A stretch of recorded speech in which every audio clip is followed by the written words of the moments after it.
ఈరోజు రోజుకో వంటలో కీరా దోస టమాటో పప్పు చేస్తున్నానండి.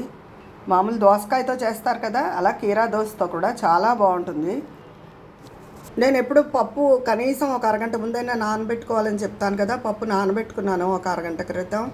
ఇప్పుడు ఈ పప్పు ఈ ముక్కలు అన్నీ కలిపి కుక్కర్లో పెట్టుకుంటాను. ఇదిగోనండి, అన్నీ కలిపి కుక్కర్లో పెట్టుకున్నాను. చిటికెడు పసుపు వేస్తే కొంచెం పొంగుతుంది, అందుకని అర స్పూన్ ఆయిల్ వేసుకోవాలి. ఇప్పుడు ఇది 3 విజిల్స్ వచ్చాక కట్టేసుకుంటే సరిపోతుంది, ఎందుకంటే పప్పు ముందే నానబెట్టుకున్నది కాబట్టి 3 విజిల్స్ ఉడికిపోతుంది. పప్పు మెత్తగా ఉడికిపోయిందండి. ఇందులో కొంచెం చింతపండు పేస్ట్ వేసుకున్నాను, తగినంత ఉప్పు వేసేసుకోవాలి.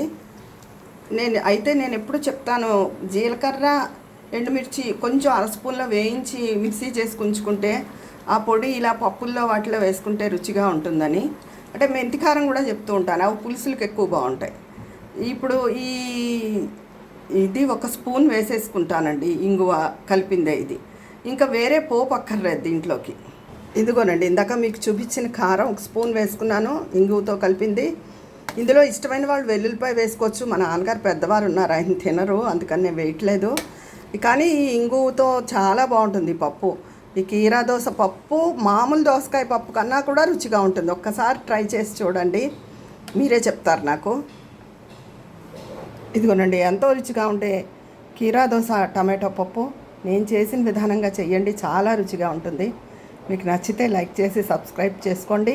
ఉంటాను మరి, మీ విజయ పన్నాల.